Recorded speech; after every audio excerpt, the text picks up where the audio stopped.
Next is fertilisation. तो human being में हम बात कर चुके थे पहले मेल रिप्रोडक्टिव सिस्टम की, फीमेल रिप्रोडक्टिव सिस्टम की, गैमेटोजेनेसिस की। ओके, अब बात करते हैं फर्टिलाइजेशन की। फर्टिलाइजेशन क्या होता है? फर्टिलाइजेशन होता है fusion of sperm and ovum cell.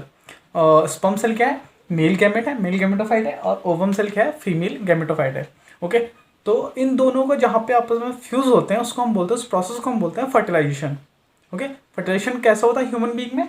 Fertilisation होता है इंटरनल, इंटरनल फर्टिलाइजेशन। हम बात फर्टिलाइजेशन की बात हम पहले चैप्टर में बात कर चुके थे। दो तरह के फर्टिलाइजेशन होते हैं, इंटरनल और एक्सटर्नल फर्टिलाइजेशन। ह्यूमन बीइंग्स में किस टाइप का फर्टिलाइजेशन देखने को मिलता है? इंटरनल फर्टिलाइजेशन देखने को मिलता है inside the body. Okay, female के occur in ampullary region of fallopian tube. कहाँ पे होता है? फैलोपियन ट्यूब के एम्पुलर रीजन पे, जो हम प्रीवियस वीडियो में बात कर रहे थे। occur only if ovum and sperm reaches ampulla at the same time।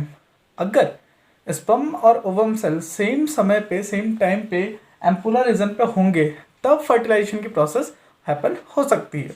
Okay, अब प्रोसेस की बात करते हैं। उसकी प्रोसेस क्या होगा? मतलब एक कॉमन सा जनरली हम बात करें कि कैसे फर्टिलाइजेशन होगा, तो जो ओवम सेल है, जो फीमेल गैमेटोफाइट है, come from ovary to fallopian tube. Ovary से फैलोपियन ट्यूब में आएगी।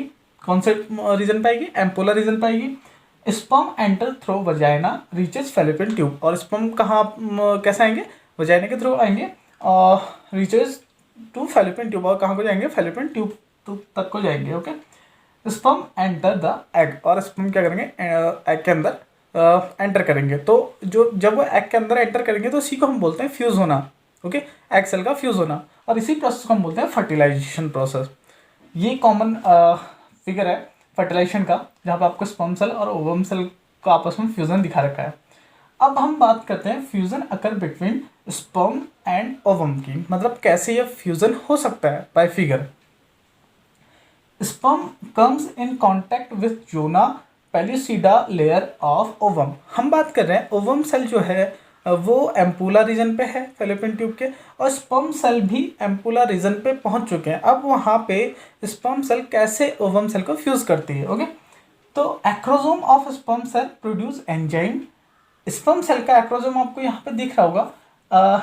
ये क्या करता है? एक्रोसोम पार्ट कुछ एंजाइम रिलीज करता है, जो ये जो लेयर है जोना पेलिसिडा की, इसको वो क्या करता है? ब्रेक करने का काम करता है, तोड़ने का काम करता है। ओके, वो एंजाइम जो एक्रोसोम रिलीज करता है, these enzyme help the sperm to burrow into the ovum cytoplasm। और वो एंजाइम एक होल करके उसको ब्रेक करके कहाँ पे चले जाता है? Cytoplasm of ovum cell. Ovum cell के साइटोप्लाज्म में एंटर हो जाता है sperm cell. Sperm's plasma membrane fused with ovum's plasma membrane. Sperm की जो प्लाज्मा मेम्ब्रेन है वो फ्यूज हो जाती है किससे? ओवम की प्लाज्मा मेम्ब्रेन से।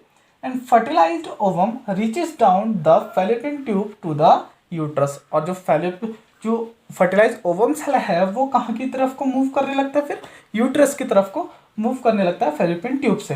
ओके, तो ये यहाँ पे स्पर्म सेल था जिसने फ्यूज किया किसको? जोना पेलिसिडा को। जोना पेलिसिडा क्या है?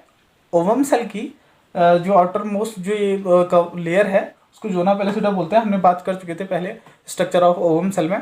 ओके, तो इसको फ्यूज करके फिर क्या हुआ? स्पर्म सेल का जो प्लाज्मा मेम्ब्रेन थी और जो ओवम सेल की प्लाज्मा मेम्ब्रेन थी वो आपस में फ्यूज हुए। ओके, तो जब वो फ्यूज हुए तो वहीं पे दोनों के जो जेनेटिक मटेरियल हैं, जो क्रोमोसोम है, वो मैशअप हो जाएंगे, मिक्सअप हो जाएंगे। ओके, तो तब उस सेल को हम क्या बोलेंगे? फर्टिलाइज ओवम सेल बोलेंगे। और वो रीचेस डाउन होगी the fallopian tube to the uterus. और कहाँ को मूव होगी? यूट्रस की तरफ को मूव होगी। ओके, तो ये था फर्टिलाइजेशन। अब हम देखते हैं इसका रिजल्ट क्या निकलता है। Result of fertilization after fusion of male gametes मतलब sperm cell and female gamete मतलब ओवम सेल। उनका रिजल्ट मतलब फर्टिलाइजेशन का रिजल्ट क्या होगा? तो fertilization leads to the formation of single celled called zygote. Zygote single cell है but क्या है? डिप्लॉयड है। टू एंड कैन डिप्लॉयड मतलब फुल नंबर ऑफ क्रोमोसोम वाले cell.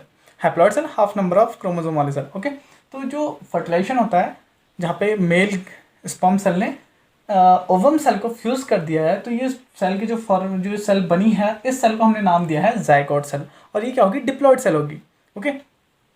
Zygote undergoes repeated division, zygote फिर से रिपीटेड डिवीजन करेगा जिसको हम बोलेंगे क्लीवेज। उस फर्स्ट उसके कुछ डिवीजन जो होंगे जो रिपीटेड वो सेल डिवीजन करते जाएंगे, 1 से 2, 2 से 4, 4 से 8, 8 से 16 ये सेल, ठीक है। इनको हम क्या बोलते हैं, इस प्रोसेस को हम क्या बोलते हैं, क्लीवेज प्रोसेस बोलते हैं। Embryo descend into uterus in 7 to 8 days। जो एम्ब्रियो होगा, जो डिवीजन होती जाएगा, वो यूट्रस में कब तक पहुंचेगा, कब तक इम्प्लांट हो, कह सकते हो आप 7 to 8 days तक का वो इम्प्लांट वहाँ पे हो जाएगा। अब बात करते हैं हम जायगोट के फैलोपियन ट्यूब से यूट्रस आने तक की प्रोसेस को, ओके। या फिर हम बोल सकते हैं जायगोट के उस सेल को यूट्रस के इनर मेम्ब्रेन पे, एंडोमेट्रियम की मेम्ब्रेन पे अटैच होने को, उसको हम बोलते हैं, उस प्रोसेस को हम बोलते हैं इम्प्लांटेशन, ओके।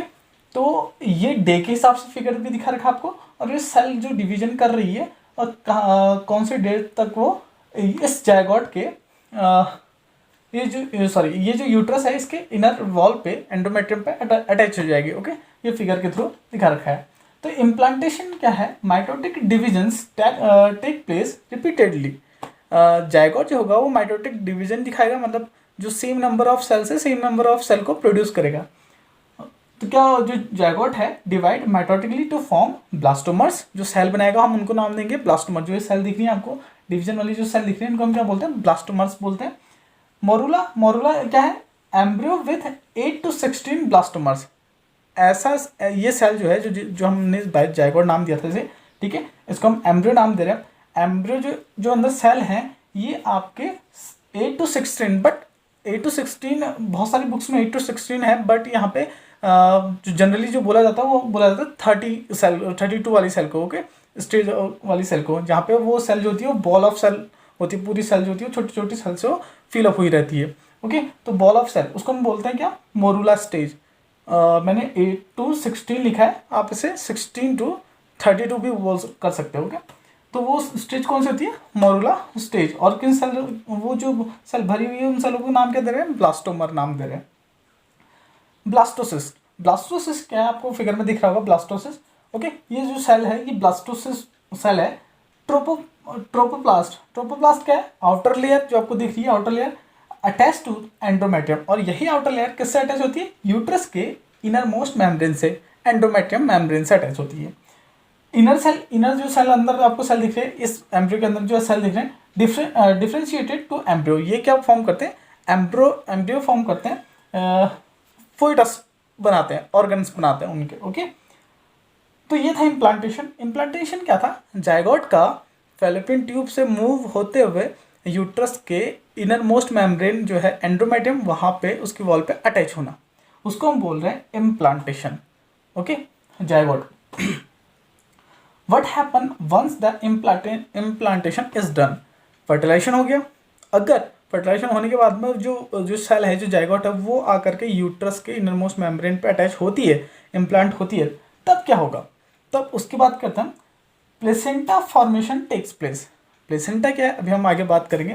प्लेसेंटा क्या है, देखिए, placenta is the structural and functional link between mother and foetus, okay. जो बेबी फॉर्म होगा, प्लेसेंटा क्या है, स्ट्रक्चरल, उसको स्ट्रक्चर भी देगी और फंक्शनल, उसको फंक्शन भी कराएगी। लिंक बिटवीन मदर एंड फर्टस, जो फीमेल है उसको और उसके फर्टस को आपस में कनेक्ट करेगी कौन, प्लेसेंटा लेयर। ये कब फॉर्मेशन कब होगी इसकी, जब इम्प्लांटेशन हो जाएगा तब प्लेसेंटा की फॉर्मेशन होगी, ओके। तो ये था होल फिगर इम्प्लांटेशन का भी, और ये किसका, आफ्टर फर्टिलाइजेशन का, ओके। तो हम अब देखते हैं कि प्लेसेंटा क्या है और प्लेसेंटा की फॉर्मेशन कैसे होती है, ओके।